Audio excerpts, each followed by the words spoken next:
할렐루야. 예. 오늘 제가 한 열흘 만에 교회 처음 나온 것 같습니다. 수술이 그게 굉장히 의사들이 간단한 수술입니다. 간단한 수술이고 요즘에는 기계가 발달해서 전혀 별게 아니다. 끝나고도 바로 한 2, 3일 정도 입원하시고 나가면 바로 정상적인 생활을 할 수 있다 이렇게 말씀을 해서 그런 줄 알았더니 전혀 아니에요.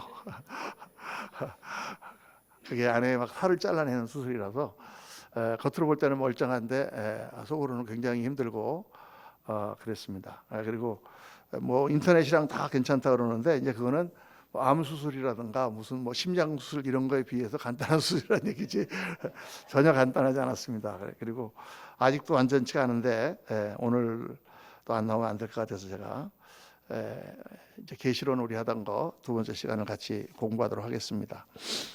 오늘 하나님의 완전한 계시 성경에 대해서 우리가 이제 같이 묵상하겠는데, 성경 말씀이 우리에게 주어졌잖아요. 이 성경 말씀은 우리에게 주신 완벽한 하나님의 계시입니다. 제가 지난주에 말씀드렸죠. 하나님의 계시, 사도와 선지자들을 통하여 우리에게 주신 계시는 끊어졌다. 더 이상 하나님께서 새로운 계시를 우리에게 주시지 않는다. 꼭 그걸 기억하셔야 돼요. 그러니까 어떤 분들이 환상을 본다든가 기도 가운데 말씀을 깨닫는다든가 기도 가운데 어떤 인도하심 본다든가 하는 것들은 다 성경 말씀을 더 잘 적용하기 위한 하나님의 인도하심 대신에 하나님의 비춰주시는 조명이지 새로운 계시일 수는 없다는 거예요. 어떠한 우리가 가지고 있는 영적 체험도 이 하나님의 말씀인 성경의 권위를 뛰어넘을 수가 없습니다.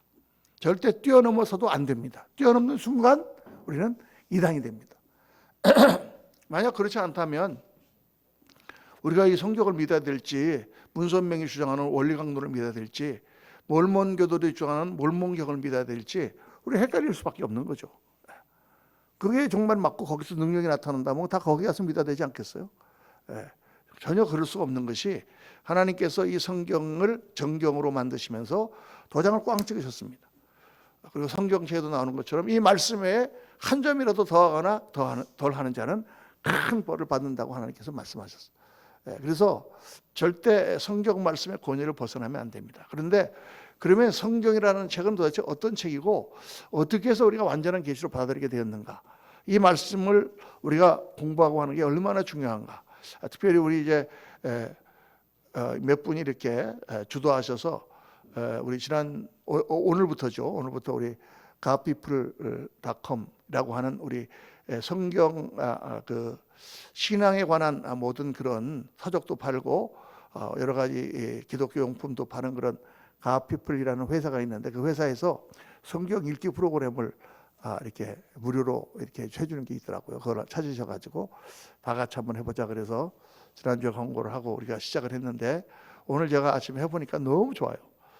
그 말씀을 이렇게 읽는데 막 성우들이 말씀을 읽어주니까 살아있는 말씀 같이 막 느껴지고 사실 그렇거든요. 하나님이 말씀하시다 그냥 조르륵 읽는 것보다 정말 이렇게 탁 나오니까 아주 말씀이 깨달아지고 이 말씀은요 집에서 읽으실 때 소리를 내서 읽어야 됩니다. 눈으로 읽는 거하고 소리로 읽는 거하고 효과가 한 5배 정도 차이 난다 이렇게 생각하면 돼요. 눈으로 읽는 거는 많이 뛰어넘거든요. 소리로 읽으면 그래서 저는요 어떤 때는 소리로 읽지 않고 그냥 말씀을 보고 준비를 했다가 주일날 이제 다 같이 우리 성경 같이 합독하겠습니다 하고 읽다가 이런 말씀이 있었나? 이걸 미리 알았으면 설교에 반영을 할 걸. 이렇게 생각한 때도 많아요. 그만큼 소리로 읽으면은 우리가 생각하지도 않고 보이지도 않던 그런 말씀들이 튀어오릅니다. 그래서 소리로 읽는 게 중요하고 또 소리로 읽는 것은 그 소리를 누가 들어요? 자기가 듣잖아요. 귀로 들으면서 한 번 더 각인됩니다. 소리로 들으면서 눈으로 보고 머리로 생각하고 귀로 각인되고 그래서 성경 말씀을 읽을 때는 소리를 내서 읽는 것이 좋다. 여러분 그렇게 그러면 어떤 분들은 또 물어봐요. 소리를 내지 못할 경우는 어떡합니까? 소리를 내서 읽으면 좋다는 얘기지 꼭 그렇게 해야만 된다 이런 건 아니에요. 그 말씀을 준비할 때도 소리를 내서 성경을 내가 설교할 본문을 여러 번 우리 옛날에 미국 거기에 그 신학교 다닐 때 그 미국 교수님이 그 성경 구절을 최소한 30번 이상 읽어라 이렇게 말씀하셨어요. 뭐 미국 분이 그렇게 말할 때는 교수님이 말할 때는 그만한 이유가 있는 거죠. 말씀을 읽을 때 계속 읽을 때 거기서 성령님 주시는 깨달음이 확 와요. 이 말씀 가운데 이런 게 들어있었구나라는 생각도 들고 그래서 여러분 그렇게 하시면 좋겠습니다. 오늘은 성경에 대해서 오늘 짧은 시간이지만 아주 완벽하게 한번 말씀을 배우도록 하겠습니다. 첫째 우리 디모데후서 3장 16절에서 17절까지의 말씀을 다 같이 읽겠습니다. 모든 성경은 하나님의 감동으로 된 것으로 교훈과 책망과 바르게 함과 의로 교육하기에 유익하니 이는 하나님의 사람으로 온전하게 하며 모든 선한 일을 행할 능력을 갖추게 하려 함이라. 아멘. 아멘. 모든 성경은 하나님의 감동으로 된 것이다. 하나님의 감동으로 된 것이다. 감동하면 우리가 내가 어떤 뜻입니까? 무슨 말 하면 감동받았어 나. 마음이 찡했어. 내가 필 받았어. 이런 걸 갖다 우리 감동이라 그러는데 여기서 지금 하나님의 감동으로 됐다. 이 말은 우리 번역을 이렇게 했기 때문에 그렇지만은 사실 정확하게 번역한다면 하나님의 영감을 불어넣은 것으로 이렇게 얘기해야 맞습니다. 하나님의 영감을 불어넣은 것으로. 그래서 성경은 하나님의 영감으로 기록된 책이다. 하나님이 영으로 그 영향력을 주셨다는 거예요. 그래서 이 하나님의 감동이라는 말이 원어로 보면 어떻게 되냐면 God breathed. 하나님이 숨을 불어넣으셨다. 하나님이 숨을 불어넣으셨다는 얘기가 성경에 2번 나오거든요. 어딘지 아시는 분? 원래 탁 웃으시는 거 보니까 제일 처음에는 다 아는 거. 창세기 3장에 하나님께서 아담을 흙으로 만드시고 그 코에 숨을 불어넣으셨다. 그 숨을 불어넣으셨다는 말을 우리 성경에 어떻게 번역되어 있죠? 생기를 불어넣으시니. 히브리 말에서는 숨이라는 말과 호흡이라는 말과 바람이라는 말과 생기라는 말과 영이라는 말이 다 같아요. 똑같은 단어를 씁니다. 그러니까 우리나라 말에도 혼이 빠졌다 그러면 혼이라는 말하고 정신이라는 말하고 똑같거든요. 영이라는 말하고 호흡이라는 말, 숨이라는 말, 생기라는 말이 똑같은 말이에요. 그러니까 하나님께서 숨을 불어넣으셨다. 그 말은 다른 말로 하면 하나님께서 영을 불어넣으셨다. 그런데 비슷한 장면이 하나가 나옵니다. 신약에. 어디서 나오는지 잘 모르시겠죠. 예수님께서 부활하시고 나서 요한복음 보니까 제자들이 모인 곳에 나타나셔서 그들에게 뭐 먹을 것이 있느냐? 그들과 같이 잡수신 후에 그들에게 숨을 내쉬시며 성령을 받으라. 이렇게 말씀하십니다. 숨을 내쉬시며. 숨을 왜 내셨을까요? 그 말씀은 그냥 쓱 지나가면은 예수님이 숨을 갑자기 가쁘셨나? 숨을 들이마시며 내쉬시며 왜 그 말에 성경이 기록되어 있을까요? 자세히 보면 그게 예수님께서 의식적으로 숨을 내쉬시며 성령을 받으라. 장차 예수님이 승천하시고 난 후에 열흘 뒤에 그들에게 성령이 임하실 것을 말씀하시면서 바로 성령을 받아야 할 것을 말씀하십니다. 하나님 창조주 하나님께서 인간의 코에 영을 불어넣으심으로 그 인간이 살아있는 생명이 된 것처럼 생혼이 된 것처럼 우리 믿는 사람이 성령을 받아야만 살아 역사하는 하나님의 일꾼으로 쓰임받을 수가 있는 것이죠. 그래서 이 하나님의 감동으로 된 것으로 라고 할 때 이 감동이라는 말은 하나님의 영감, 하나님이 숨을 불어넣으셨다는 뜻이다. 그래서 이걸 바로 성령의 영감이라고 합니다. 그러면 성령의 영감, 우리 베드로후서 1장 20절 보면 먼저 알 것은 성경의 모든 예언은 사사로이 풀 것이 아니니 예언은 언제든지 사람의 뜻으로 낸 것이 아니요 오직 성령의 감동하심을 받은 사람들이 하나님께 받아 말한 것입니다. 여기 보면 베드로후서에 이 성령이 하나님께서 감동하셨는데 하나님께서 영을 불어넣으셨는데 어떻게 영을 불어넣으셨나? 사람들이 많이 생각하는 거예요. 그냥 이렇게 어떤 사람이 똑똑한 사람들이 있는데 그 사람들에게 하나님께서 이렇게 은혜를 주시니까 감동돼 가지고 내가 뭔가 좀 멋있는 말을 써야 되겠다 이렇게 해갖고 그 사람이 쓴 것이냐? 아니면 우리 베드로와 같은 평범한 사람이었는데 그 평범한 사람을 하나님께서 갑자기 막 성령으로 이렇게 능력을 뛰어나게 하셔가지고 그 사람이 막 쓰게 하셨느냐? 아니면은 하나님이 불러주시고 받아쓰게 하셨느냐? 모세에게 하나님이 십계명을 주실 때는 하나님이 불러주셔갖고 모세가 썼지만은 다른 곳에 보면 성경에 하나님이 불러주셔가지고 그대로 받아 쓴 그런 기록이 별로 없습니다. 다 그 상황 가운데서 쓴 거예요. 누가복음 같은 것도 보면은 데오빌로 각하여 내가 지금까지 일어난 모든 일에 대해서 내가 당신에게 이 일을 알리려고 하노니 그러면서 그 쓴단 말이죠. 그 여기 말씀 보니까 베드로후서에 예언은 사람의 뜻으로 쓴 게 아니다. 근데 성령의 감동으로 썼는데 하나님이 영감을 부르는 쓰셨는데 어떻게 했느냐?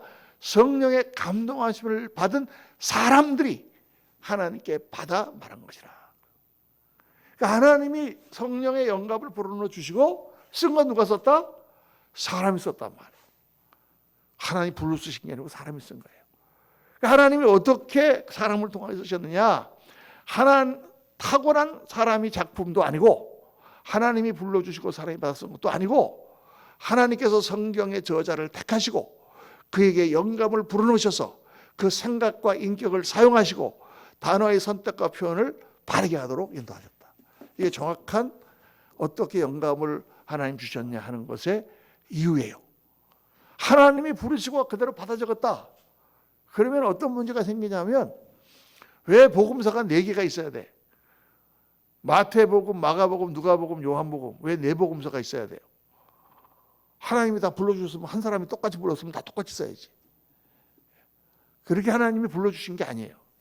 하나님께서는 어떤 사람을 택하시는데 그 사람의 배경, 그 사람의 성격, 그 사람이 가지고 있는 모든 기질, 그 사람이 가지고 있는 학식, 그 사람이 갖고 있는 백그라운드, 교육 정도 이런 걸 다 감안하셔서 그 사람을 사용하시되 그가 성경을 기록할 때 특별히 그 성경을 정확하게 단어 하나하나까지 명확하게 쓰도록 하나님께서 영향력을 끼쳐서 성령께서 계시하셨다. 이렇게 우리가 보는 것이 맞습니다. 그러니까 여기에서 2가지 중요한 요소가 나오죠. 하나는 뭐예요? 이건 하나님이 영감을 불어넣어서 하신 말씀이기 때문에 하나님 말씀이다. 사람의 말이 아니라 하나님 말씀이다 라고 하는 것이 첫 번째고, 2번째는 뭐냐? 그런데 어떤 사람이 이걸 썼는지 저자에 대해서 연구해 봐야 되고, 어떤 상황에서 이 말씀을 썼는지 그 상황도 연구를 해봐야 되고, 또 어떻게 이걸 갖다가 누구에게 처음 이 말씀을 전하신 것인지 그 말씀을 처음 받았던 사람들도 연구를 해봐야 된다고 말이에요. 그러니까 마태라고 하는 사람을 통하여 하나님께서 그 복음서 예수님에 대하여 기록할 때 하나님께서 강조하시는 바가 있어요. 마태를 통하여 뭘 강조하신다 그랬습니까? 예수 그리스도의 왕되심을 강조하는 거예요. 왜? 마태는 정통 유대인, 레위 지파 사람이기 때문에 유대에 대해서 가장 잘 알고 있고 율법에 대해서 가장 잘 알고 있고 이스라엘 역사에 대해서 가장 잘 알고 있는 사람이 마태이기 때문에 하나님은 마태를 통하여 예수 그리스도는 구약에 예언되었던 모든 예언이 다 이루어진 바로 우리가 기다렸던 메시아, 바로 기름 부음 받은 왕, 그분이다. 이렇게 의도를 가지고 특정한 저자를 택해서 특정한 사람들을 향하여 이 말씀을 선포하셨다. 특정한 주제를 가지고, 그 주제는 뭐예요? 예수님의 왕되심. 그래서 마태복음 1장에 뭐가 나옵니까? 아브라함과 다윗의 자손 예수 그리스도의 계보라. 아브라함은 이삭을 낳고 이삭은 야곱을 낳고 야곱은 유다와 그의 형제를 낳고 유다는 다말에게서 베레스와 셀라를 낳고 쭉 나오는 거예요. 왜 그 다음에는 제가 안 하겠습니까? 그까지밖에 못 외웠기 때문에. 그 다음에 마태복음 1장에 딱 끝나면서 요셉에게 천사가 나타나서 아들을 낳으니 그 이름을 예수라 하라. 왜? 이는 그가 저희 백성을 그 죄에서 구원할 자이시기 때문에. 예수라는 말이 무슨 말이에요? 예수라는 말이 여호수아하고 똑같은 말이에요. 그 위에 베이스를 조금 줄여주시기 바랍니다. 거기 보면은요, 여호수아하고 똑같은 말이에요. 여호수아, 예수와 호세야, 이사야, 여사야, 예수와 예수 다 똑같은 말이에요. 똑같은 뜻인데 이게 시대를 따라서 좀 발음이 바뀌고 아람어가 들어오면서 바뀌고 또 이렇게 여러 가지 일을 해갖고 바뀐 것뿐이지 뜻은 똑같아. 뜻은 여호와는 구원이시다. 이름을 예수로 하라. 왜? 그가 모든 백성을 죄로부터 구원할 자이기 때문에 이름을 예수로 하라. 그렇게. 그러니까 정확하게 하나님 기름 부음 받으신 자라는 게 1장부터 나와 있죠. 2장에 들어가면 모든 복음서에는 기록되어 있지 않은 마태복음에만 기록되어 있는 말씀이 나옵니다. 뭐예요? 동방박사 세 사람. 세 사람인지 네 사람인지 사실 잘 몰라. 왜 동방박사가 세 사람이라고 생각할까?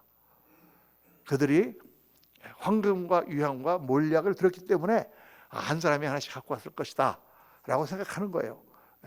그리고 고대 문서에 보면, 성경이 아닌 다른 문서에 보면 거기에 세 사람이 왔다고 기록된 것들이 있기 때문에 그냥 대충 우리가 이렇게 생각하는 거예요. 그러면 몇 명이 온 게 중요하지 않죠. 중요한 건 뭐예요? 멀리 페르시아에서부터 유대의 왕으로 태어나신, 전 인류의 왕으로 태어나신 그분을 뵙기 위하여 이방인들이 와서 경배를 드렸다. 이거는 어디에만 기록되어 있어요? 마태복음에만 기록되어 있어요. 그리고 나서 헤롯이 그 동방박사들에게 가서 왕을 뵙고 나서 그 왕이 계신 곳을 나한테 알려주면 나도 가서 경배하려 하노라 이렇게 말했지만 사실은 그 왕을 죽이려고 하는 그런 흉계를 가지고 그렇게 말했을 때 천사가 나타나서 그 사람들에게 헤롯에게 가지 말고 그냥 돌아가라. 아무리 기다려도 오지 않으니까 헤롯이 화가 나서 속은 것을 알고 군사들을 보내서 거기에 있는 베들레헴에 있는 모든 사람 유아들을 2살 이하로 다 죽입니다. 끔찍한 사건이에요. 근데 그때 미리 천사가 나타나서 그 계획을 알려주시고 요셉이 마리아와 아기를 데리고 애굽으로 피신하세요. 애굽으로 피신했다가 다시 나중에 돌아오게 하시는데 이는 그냥 간 게 아니라 호세아서 11장 1절에 나오는 내 아들을 애굽에서부터 내가 불렀다라는 예언을 이루려 하심이니라. 이스라엘 백성, 호세아서 11장 1절은 이스라엘 백성 내 아들을 내가 애굽에서부터 불러내었다라는 뜻이거든요. 그 예언을 마태가 같이 맞추면서 예수 그리스도께서, 우리의 구원자이신 예수께서 마치 이스라엘 백성을 애굽에서 굴러내는 것처럼 우리를 구원하시기 위하여 오셨다는 그 예언이 이루어졌다고 딱 얘기하는 거예요. 헤롯이 2살 이하의 아이를 다 죽인 것도 예레미야서에 나오는 예언, 라헬의 이야기를 들어서 나오는,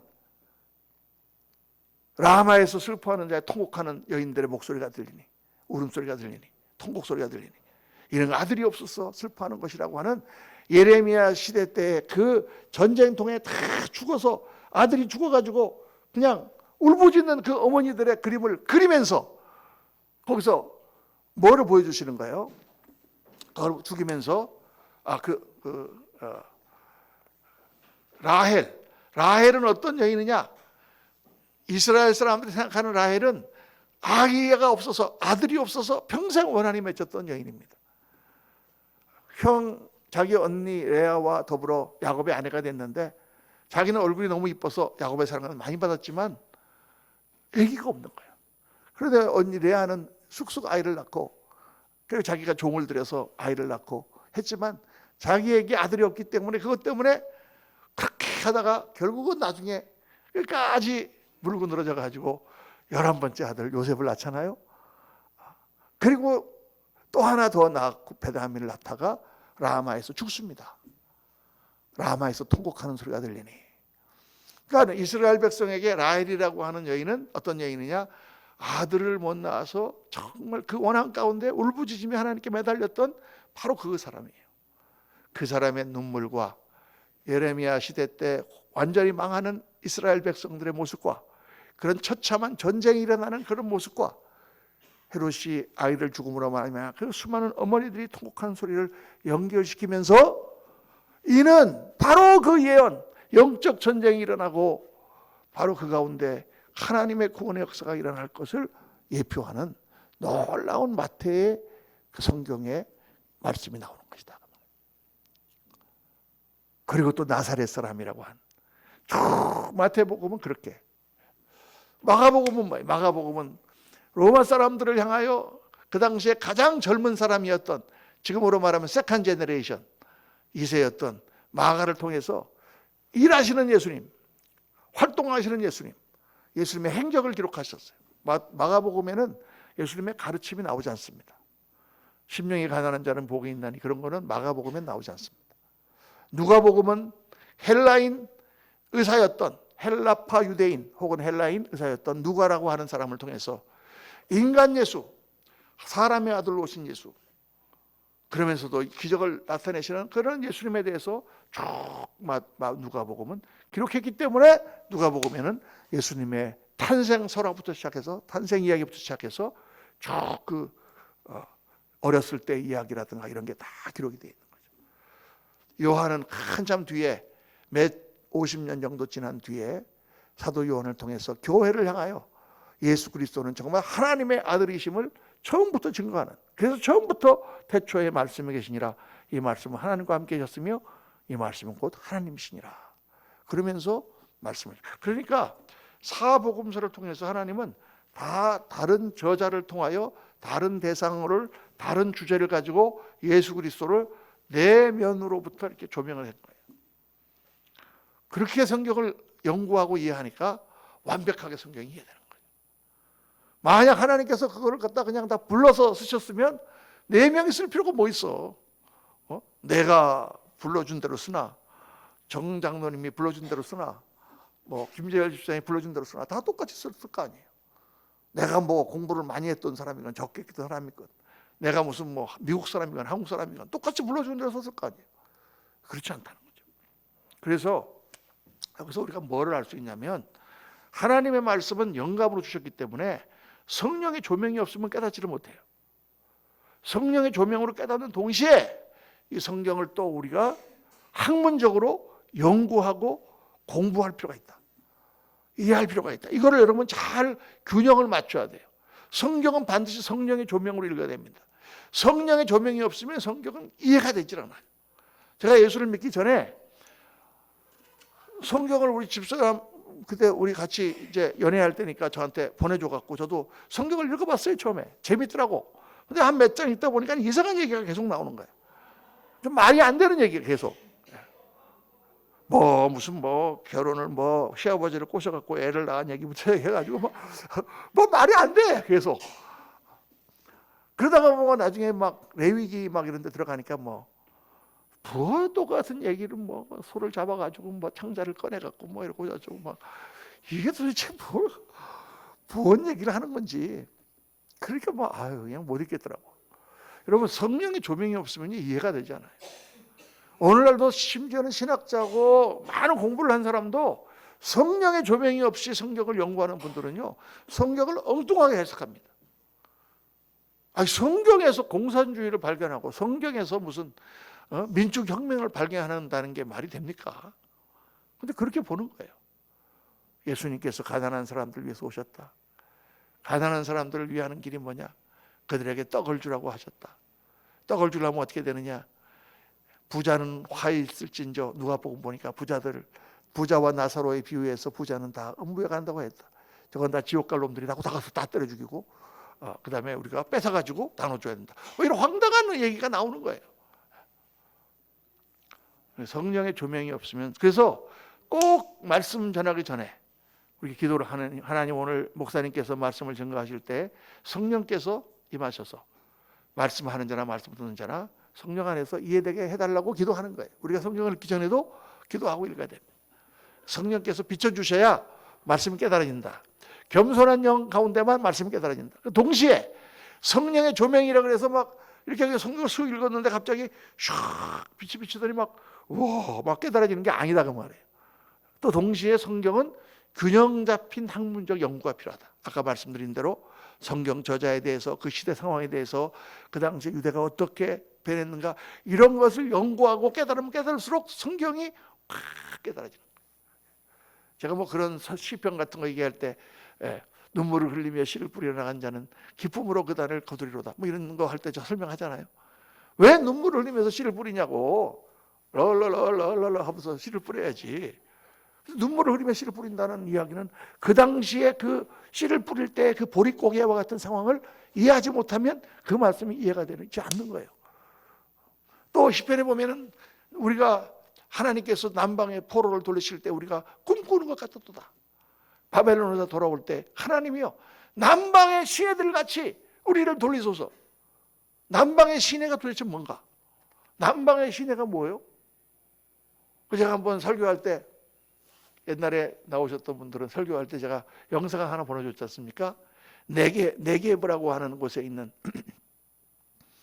그 네게브라는 곳이 남쪽 땅 황야 같은 그런 곳에 거기에 강은 다 말라 있어요. 전부 말라 있다가 그래갖고 사람들이 다 그냥 다니는 거야. 강인지 뭔지도 몰라.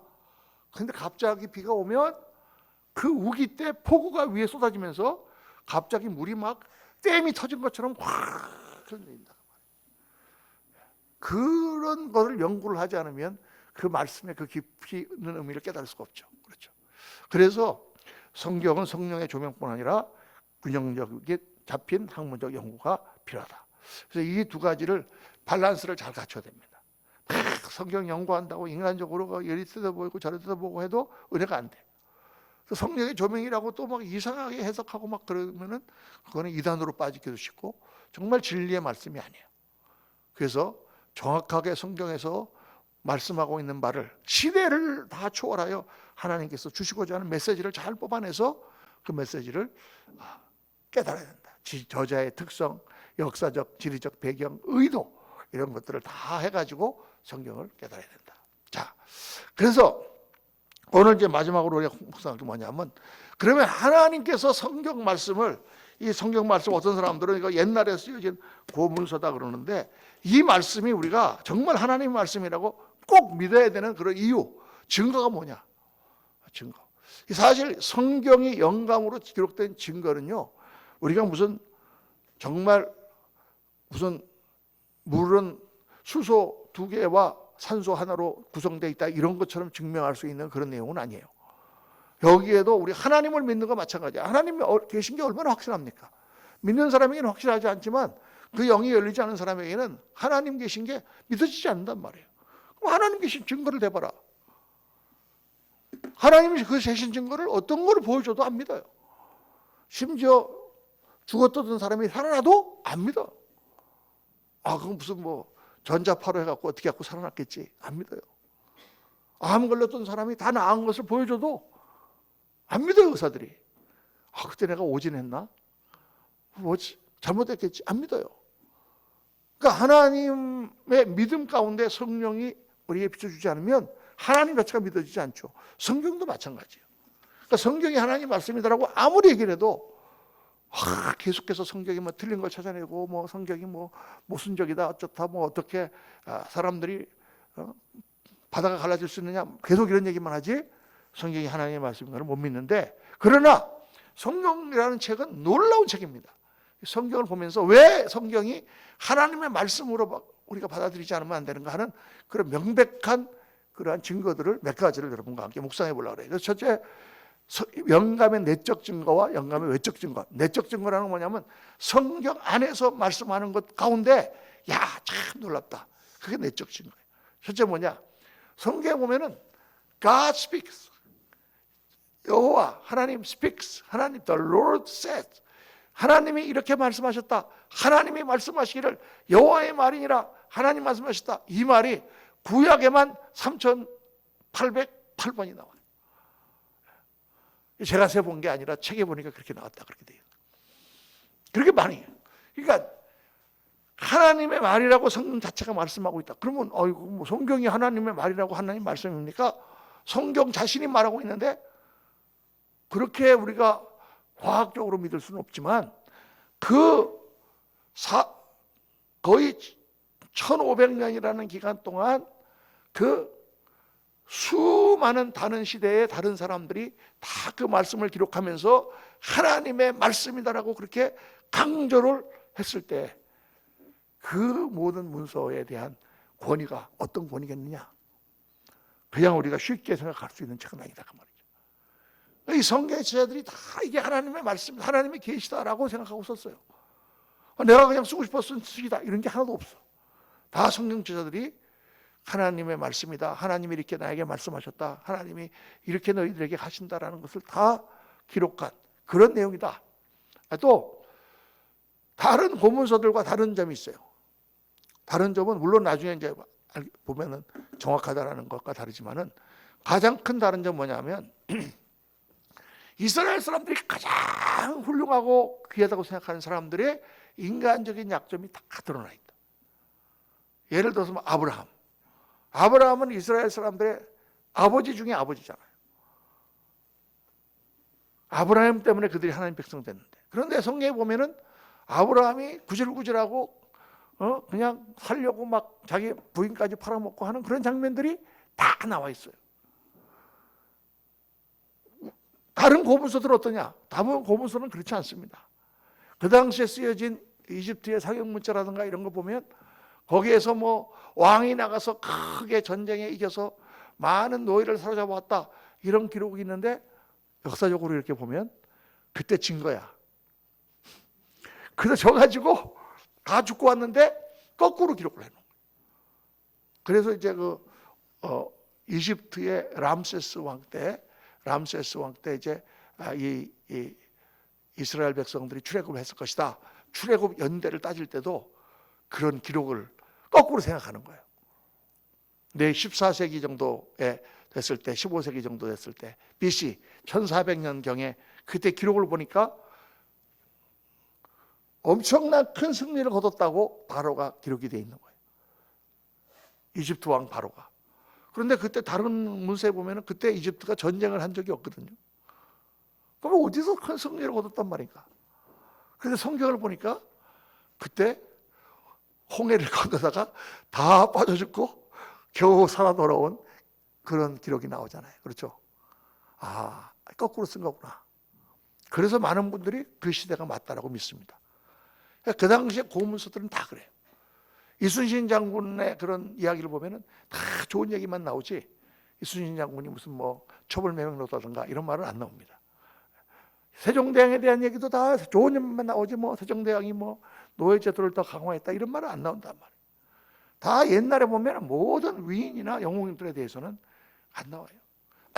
그런데 성경은 다윗과 같은 그런 훌륭한 왕 중의 왕이 흉악한 그런 범죄를 저지른 그런 모습을 적나라하게 다 기록하고 있습니다. 사무엘과 같은 위대한 선지자의 애들이 엉망으로 자라가지고 엄청난 죄를 범하고 죽는 모습을 다 기록하고 있습니다. 그래서 성경은 사람이 하나님에 대해서 기록한 것이 아니라 하나님께서 인간에 대하여 기록한 책이다. 우리가 이렇게 살펴볼 수 있다. 성령감의 내적 증거 중에 가장 중요한 증거는 예수님의 인용입니다. 예수님께서 구약 성경에 대해서, 하나님 말씀에 대해서 명확하게 몇 군데 말씀하셨어요. 요한복음 10장 35절 다 같이 시작. 성경은 폐하지 못하나니 하나님의 말씀을 받은 사람들을 신이라 하셨거든. 하나님의 말씀 받은 사람들을 하나님께서 마치 성령을 불어넣으셨기 때문에 그들을 마치 신과 같다 이렇게 말씀하셨다. 예수님이 말씀하셨어요. 누가복음 2장 20절 40절 다 같이 시작. 또 이르시되 내가 너희와 함께 있을 때 너희에게 말한 바 곧 모세의 율법과 선지자의 글과 시편의 나를 가리켜 기록된 모든 것이 이루어져야 하리란 말이 이것이라 하죠. 구약은요, 이스라엘 사람들의 구약은 세 부분으로 나눠요. 우리는 창세기, 출애굽기, 레위기, 민수기, 신명기 이거를 모세 오경, 율법서, 그 다음에 이제 여호수아, 사사기, 룻기, 그 다음에 사무엘상하, 열왕기상하, 역대상하, 에스라, 느헤미야, 에스더 이 12권을 역사서, 그 다음에 욥기, 시편, 잠언, 전도서, 아가서 이거를 시편, 시가서, 그 다음에 이제 나오는 이사야, 예레미야가 에스겔, 다니엘 이거를 대선지서, 그 다음에 나머지 12권 선지서를 소선지서 이렇게 나누잖아요. 이스라엘 사람들은 그렇게 안 나누고 세 개로 나눠요. 세 개로. 모세오경, 창세기, 출애굽기, 레위기, 민수기 5권. 그게 율법서예요. 그 다음에 역사서나 모든 선지자의 글을 다 합해서 선지서. 그래서 쭉 그 책이 선지자의 글. 그 다음에 우리가 생각하는 예레미야서라 예레미야라든가 이런 시편, 잠언, 전도서 이런 것들 합해서 시가서. 여기 딱 보면 예수님이 그 세 가지를 다 말씀하고 모세 율법과 선지자의 선지서와 시편에 나를 가리켜 기록된 모든 것이 이루어져야 하리라. 다 말씀하고 있어요.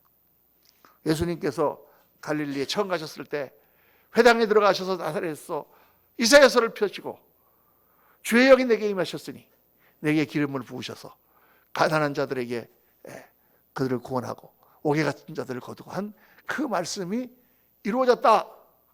이렇게 말하니까 나사렛 사람들이 다 일어나갖고 아니 그 말씀이 너한테 이루어졌단 말이냐고 예수님을 낭떠러지에 밀어서 떨어뜨리려고 하잖아요. 그 이사야서의 말씀이 바로 나에게 이루어졌다고 예수님이 말씀하고 있습니다. 예수님께서 이렇게 정확하게 너희가 성경에서 영생을 얻는 줄 생각하고 성경을 연구하거니와 이 성경이 곧 내게 대하여 증언하는 것이니라. 또 마태복음 5장 18절에는 진실로 너희에게 이르노니 천지가 없어지기 전에는 율법의 1.1획도 결코 없어지지 아니하고 다 이루리라. 하나님의 말씀에 대해서 예수님께서 증거하셨다. 자, 이게 이제 성경 내에서 우리가 보는 그런 중요한 내용들입니다. 그런데 외적으로 볼 때도 이 성경이라고 하는 책은 정말 희한하고도 신비하고도 놀라운 책이에요. 우선 제일 첫 번째, 이 성경이 처음 모세오경이 기록됐을 때가 BC 1400에서 1500년경이다 이렇게 생각이 됩니다. 그런데 BC 1400, 1500년경은요 문자가 없을 때예요. 그 당시 문자가 있었지.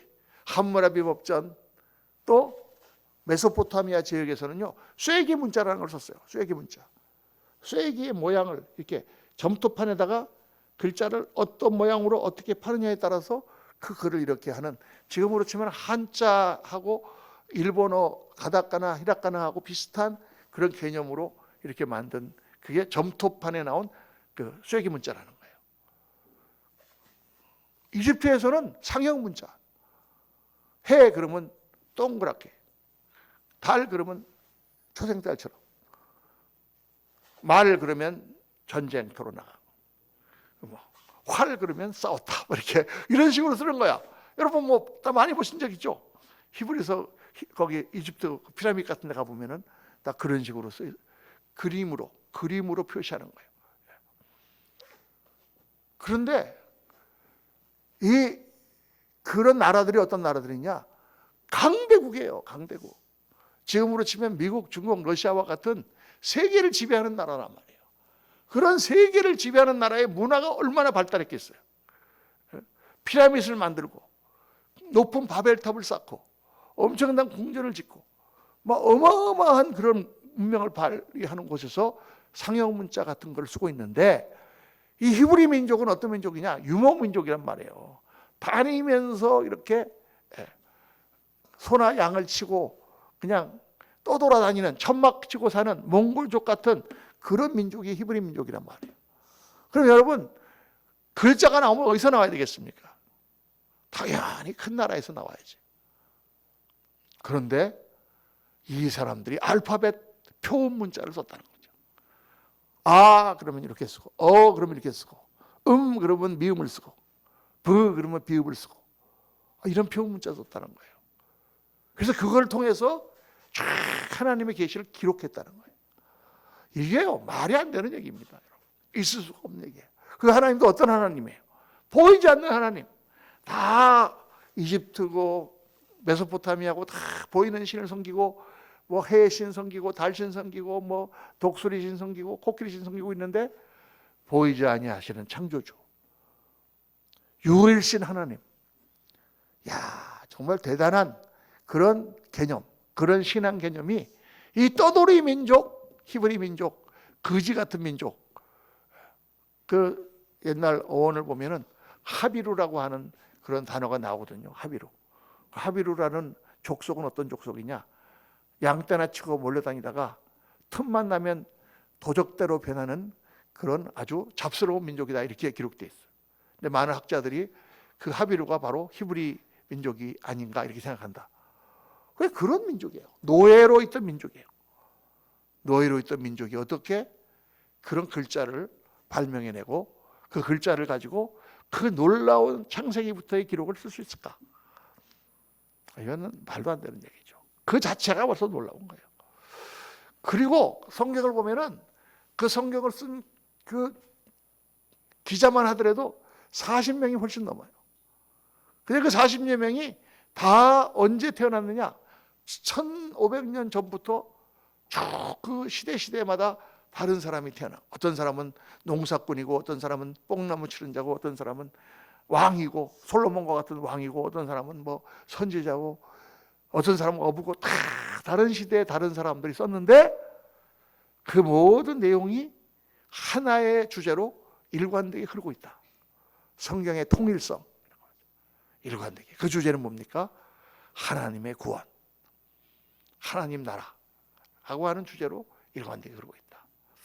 야, 그 성경은 정말 놀라운 책입니다. 자, 저자들이 일관적으로 계시의 말씀으로 오시겠다. 아까 말씀했죠. 네 번째는 과학적, 역사적 모호성이에요. 성경에 나오는 내용들이 너무나 정확해, 고고학적으로.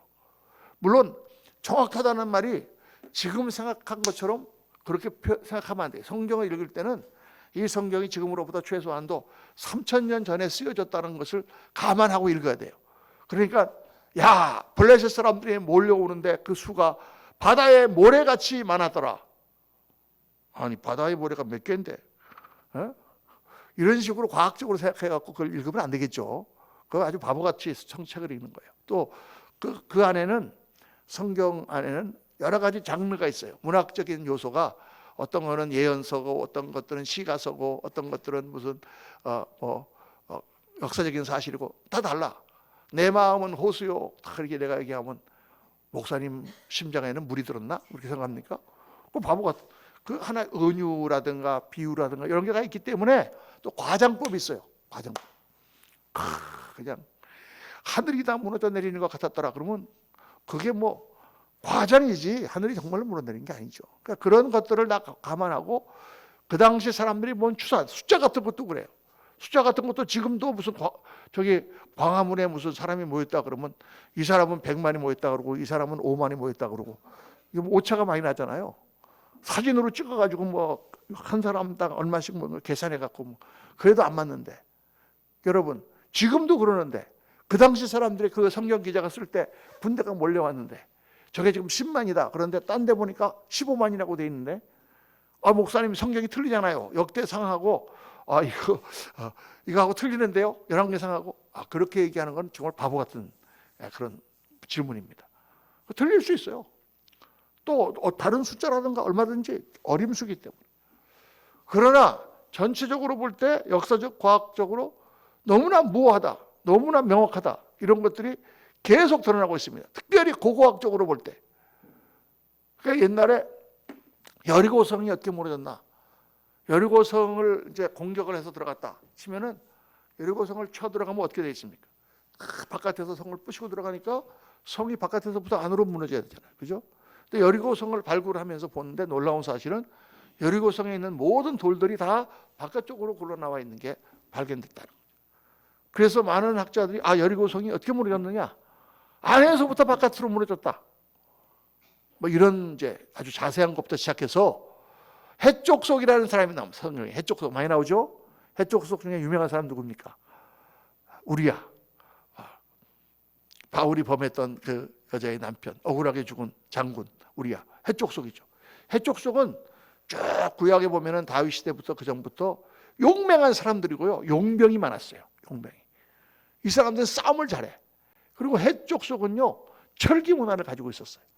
그 해족속이 어디에 사는 사람들이냐? 아나톨리아. 지금의 그 터키 그 아나톨리아 반도의 그 남부 쪽에 자리 잡고 있던 제국인데 그 제국에서는 철을 만들었다니까요. 그 당시가 BC 1500년 전인데 옛날에 제가 배웠을 때는, 역사를 배웠을 때는 철기 문화는 BC 3세기 정도에 나왔다고 그렇게 봤어요. 그래서 이제 한나라 시대에도 전한과 후한 사이에 철기 문화가 나왔을 것이다 이렇게 보고, 또 서양도 마찬가지로 그 정도에 나왔을 거다. 아니 성경에 보니까 이 해족속이 벌써 블레셋 족속을 지금 이스라엘 백성들이 들어가는데 그 사람들은 철병거를 가졌다 그랬어. 철병거. 그러니까 학자들이 이거는 뭐 잘못 기록했겠지. 철이 아니고 동인데 청동인데 철이라고 생각했겠지. 뭐 이런 식으로 주장하는데 나중에 발굴을 해보니까 히타이트 족속이라는 게 발견된 거예요. 헷 족속, 히타이트 족속이라는 거는 50년 전, 60년 전에는 없었어. 고고하게. 성경만 기록하고 있는 거예요. 나중에 고고학적으로 발굴을 더 해보니까 성경의 기록이 맞았구나. 대홍수의 증거는 전 세계적으로 너무나 많잖아요. 말할 수도 없이 많습니다. 갈대아 우르라고 할 때 갈대아 우르가 어디예요? 갈대아 지방이라는 게 지금 메소포타미아 남부쪽 지방이거든요. 거기에서 아브라함이 나왔잖아요. 우르라고 하는 도시가 옛날에는 발견되지 않았어요. 그 성경에만 나와 있는 지명이었어요. 그전에는 무슨 다른 수메르라든가 아카드라든가 그것도 성경에 다 나와요. 수메르, 아카드 이런 지명이 다 나옵니다. 근데 우르라고 하는 대도시 국가가 있었다고 하는 사실은 성경에만 나와 있었는데 발굴을 해보니까 진짜 점토판과 우르가 발견됐다. 이런 것들이 굉장히 많이 나옵니다. 벨사살 왕, 바벨론 절대 무너지지 않는 바벨론 성이 무너지죠. 고레스 왕과 다리우스 왕이 이제 친척인데 삼촌이라고 하기도 하고 장인이라고 하기도 하고 뭐 여러 가지 설이 있는데 젊은 고레스 왕과 그 메대의 다리우스 왕이 연합군을 해가지고 바벨론을 쳐들어왔는데 바벨론은 끄떡도 안 해요. 왜냐하면 난공불락이야. 이 성은 절대 뚫을 수가 없어요. 겹겹이 성이 되어 있는 데다가 그 성이 뭐 기록을 보면은 무지무지하게 높은 성이고 이 성을 뚫을 수가 없는 거예요. 그랬는데 하룻밤 사이에 간단하게 무너졌잖아요. 그 기록이 어디 나와 있습니까? 다니엘서에 나와 있어요. 다니엘서에 벨사살 왕이 앉아갖고 술 마시면서 예루살렘에서 가져온 그 금그릇 다 갖고 와라. 거기다 술을 부어 마시고 있을 때 갑자기 하나님의 손이 탁 나타나가지고 데겔 무슨 우바르신 잊어버렸네. 탁 쓰잖아요. 그러니까 막 왕이 놀래가지고 막 저게 뭐냐? 갑자기 벽에다가 뭐가 글 쓰냐 해가지고 다니엘을 가장 나이가 많은 다니엘을 불러오니까 다니엘이 저거는 하나님께서 계시하신 것인데 이 나라가 나누어져서 사람들에게 다 하나님이 저울로 다셔갖고 나누어서 나눠줄 것이다. 이게 너 정말 똑똑하다. 금목걸이를 갖다가 다니엘에 걸어주고 칭찬하고 성경에 보니까 그날 밤 다리우스 왕이 쳐들어와서 벨사살 왕이 죽었더라. 그런데 그 문서에 보니까 벨사살 왕이라는 왕이 없어요. 그리고 왕의 이름이 달라. 내가 이제 기억을 정확하게 못하겠는데 벨사살 왕이 없는 거야. 그러니까 이거 성경 엉터리다. 벨사살이라는 이름이 어딨냐. 이렇게 이제 다 사람들이 성경을 무시했는데 고고학이 발달해서 전부 문헌을 더 조사를 다 해보니까 최근에 몇십 년 전에 뭐가 발견됐느냐. 벨사살 왕이요. 그 마지막 바벨론 왕의 아들이야, 아들. 그런데 이 마지막 왕이 왕위를 다 내려놓지 않고 전쟁을 나갔어요. 전쟁을 나가고 싸우면서 이 바벨론을 다스릴 왕이 필요하잖아요. 그래서 자기 아들에게 권한을 줘서 그 아들이 통치하고 있었던 거죠. 그게 마지막 왕이에요. 그리고 이 왕은 나가서 전쟁하다가 죽었어. 그게 다 밝혀진 것입니다. 그러니까 그때부터 어떤 현상이 일어났느냐. 옛날에는 성경에 나오는 건 다 설화기 때문에 믿을 수 없다. 그리고 무슨 점토판이라든가 무슨 이집트의 상형문자라든가 그런 데 나온 것만 믿을 수 있다. 이렇게 생각했던 고고학자들이 성경에 나와 있으면 어딘가에 있을 것이다 하고 찾는 그런 분위기로 바뀐 거예요. 성경이 너무나 정확하기 때문에. 그리고 성경의 창세기라든가 이런 데를 쭉 보면은 그 당시에 있는 지명이라든가 민족 이름이라든가 이런 게 너무나 정확한 거예요. 아니 떠돌이 다니는 유목민들이 뭘 알아가지고 그걸 갖다 이렇게 정확하게 기록을 했겠어요. 그 당시에 아프리카에 있는 유럽으로 간 민족들 다 그걸 성경이 기록하고 그렇게 방대하게 선사시대 기록이 되기 이전 시대의 것을 기록해 놓은 책은 성경밖에 없다. 그런데 1937년에 사해사본이 발견됐잖아요. 저기 이스라엘 땅의 사해라고 하는 곳에 북쪽에 있는 동굴에 옛날에 이제 거기 수도사들이 거기서 에세네파라고 하는, 그러니까 이제 구약에 보면은 신약에 나오는 바리새인, 사두개인, 또 헤롯 땅 뭐 이런 사람이 나오잖아요. 그 바리새파는 율법을 지키자는 주의고 사두개파는 현실주의자로 좀 설렁설렁하게 이렇게 하자는 주의고, 에세네파라고 있었어요. 성경에는 안 나오는데 열심당원들은 싸워갖고 독립을 쟁취하자는 그런 행동주의자들이고, 에세네파들은 뭐냐? 이 세상은 다 헛거니까 우리는 수도원에 들어가서 거기서 하나님을 묵상하고 기록하며 살자 하고 에세네파들이 모였던 수도원들이 여러 곳 있었는데, 그 중에 하나가 바로 이 사해 사본이 발견됐던 동굴이에요. 그 동굴에 항아리가 몇십 개가 거기에 있었는데, 그 안에 두루마기 파피루스 사본들이 쫙 있는 거를 전혀 몰랐는데, 어떤 영국의 고고학자가 지나가다가 어떤 그 유목민 그 베두인족의 그 천막 옆에 뭘 이렇게 널어놓았는데, 보니까 가죽으로 된 뭐를 이렇게 널어놓은 거예요. 그래서 이게 뭐냐? 그랬더니 이건 어디서 발견한 건데 신발 끈으로 하려고 잘라갖고 쓰려고 지금 그렇게 하고 있다고. 그래서 이거 자세히 보니까 이게 이스라엘의 성경 고문서가 나온 거예요. 그래서 이거를 어디서 판지 했더니, 양치는 아이가 산에 올라갔다가 동굴을 하나 발견하고 동굴이 너무 깊어갖고 무서워서 못 들어가고 이게 뭘 던졌더니 땡그랑 한 소리가 나, 항아리 소리가. 그래서 기어 내려가서 거기서 하나 갖고 나온 게 이거다. 그래가지고 이 사람들이 거기 가서 그걸 했더니 20세기의 최고의 고고학적 발견이라고 하는 사해사본이 나온 것입니다. 거기서 이사야서에 관한 거는 전장 66장이 다 기록된 이사야서가 나오고, 그 다음에 성경 문서, 이스라엘 문서, 다른 문서들이 다 이스라엘 박물관에 지금 보관되어 있는데, 에세네파 사람들이 거기서 그렇게 수도하면서 갖고 있던 문서가 발견된 거예요. 그게 지금까지 발견된 문서 중에 제일 오래된 문서입니다.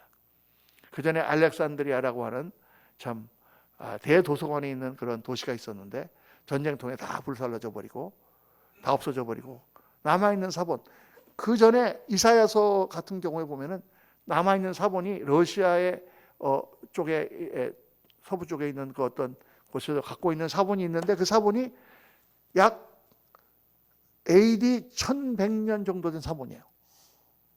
그러니까 성경 말씀을 예수님 때 기록을 하고, 그게 또 다른 사람이 또 그걸 보고 기록을 하고 또 그걸 기록을 하고 해서 전달 구약 성경 기록하고 전달 해갖고 내려왔는데, 내려온 것 중에 가장 오래된 게 약 1000년에서 1100년 된 사본이 가장 오래된 사본이었단 말이에요. 그런데 이게 지금 이 사해사본은 언제 거냐? BC 2세기경부터 시작해서 AD 1세기경까지 한 200년 동안에 쓴 그런 책이에요. 사본이에요. 그게 무려 1000년이나 차이가 나는 옛 문서가 발견된 거예요. 그러니까 이게 뭐 20세기의 발견이라고 해도. 그런데 놀라운 것은 그 1100년경에 기록된 사본과 이 BC 2세기에 기록된 사본과 거의 틀림없이, 물론 뭐 토시라든가 한두 군데 틀린 건 있지만은 정확하게 기록이 됐다는 것입니다. 옛날에 글 쓰던 기록으로, 그런 여러 가지 상황으로 볼 때 그렇게 성경을 정확하게 기록해 내려왔구나. 정말 신비한 책이다. 그래서 안 믿는 사람한테 이런 걸 막 얘기하면서, 그렇기 때문에 성경이 하나님의 말씀이에요 하고 해도 안 믿습니다. 이게 성령이 들어오고 아까 얘기했듯이 성령의 조명을 받아야만 이게 그렇구나 하고 깨닫게 되는 건데, 우리는 왜 이걸 공부하느냐? 그렇게 그 사람들이 안 믿음에도 불구하고 성경이라는 이 고문서는 너무나 신비한 책이라는 거죠.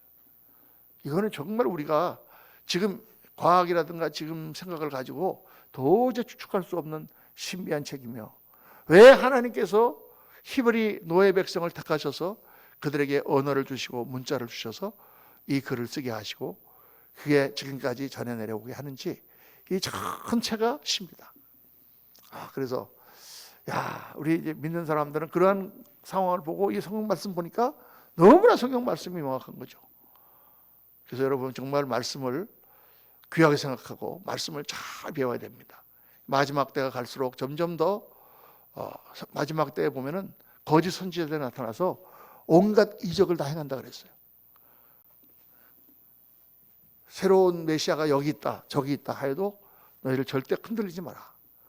주님께서 말씀하셨습니다. 마지막 때가 되면 될수록 더 사람들을 혼미케 하는 미혹의 영들이 판을 칠 텐데, 우리가 이렇게 정말 정확하게 전해 내려오는 성경을 잘 공부하고 그 가운데서 정말 은혜를 받고 성령의 조명 가운데 깨달음을 얻어서 말씀 가운데 승리하는 그런 귀한 역사가 나타나기를 예수님 이름으로 축원합니다.